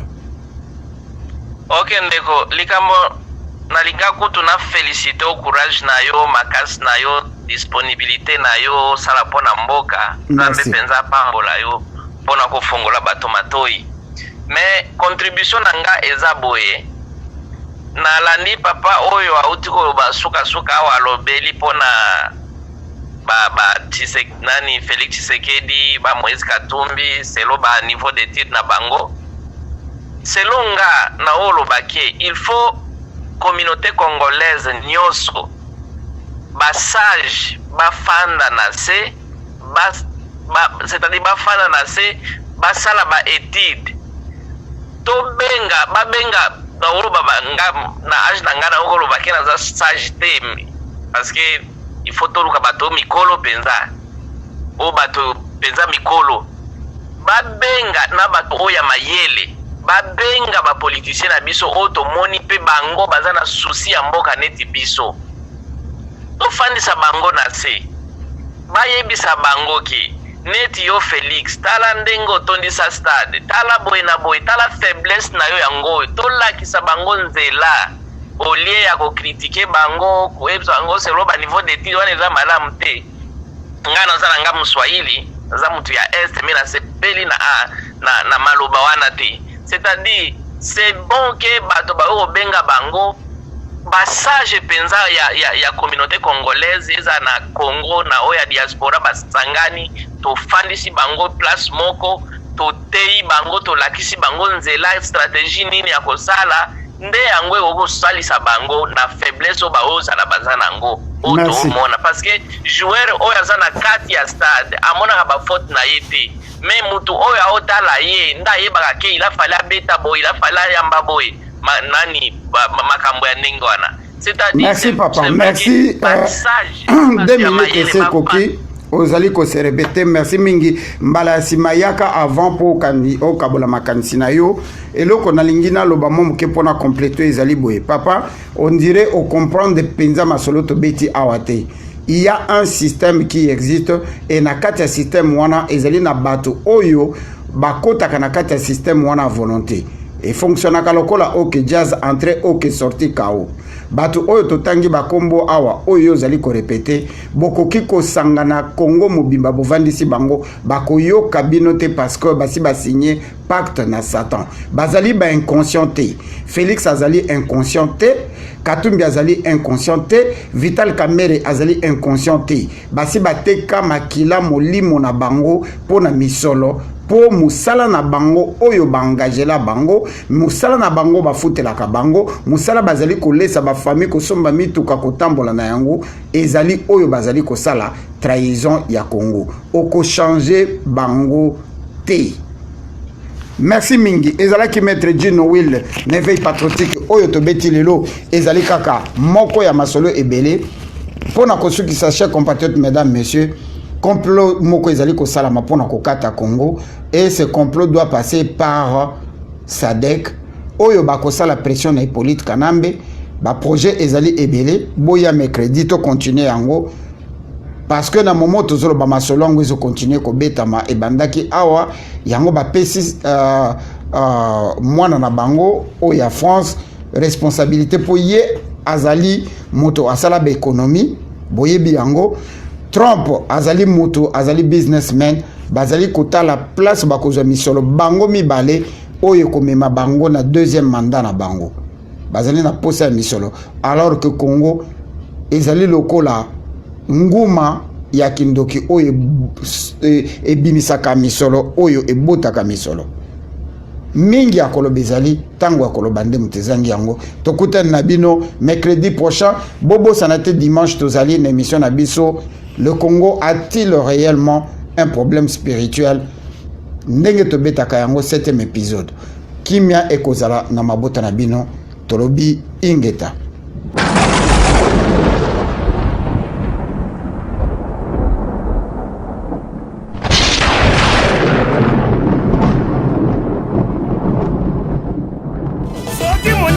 Courage kosala likambo ya malamu po encourage ye ya koyimayima na pembeni wana yi motema mabe ashilini ye ikuvushe ata bofinga botongi botu bokosala mwashe mofu bote na bote bana banzambe ale toke zone tutu bukuta mokalu uya koko uya tongo zambe zambe zambe zambe zambe walongo wena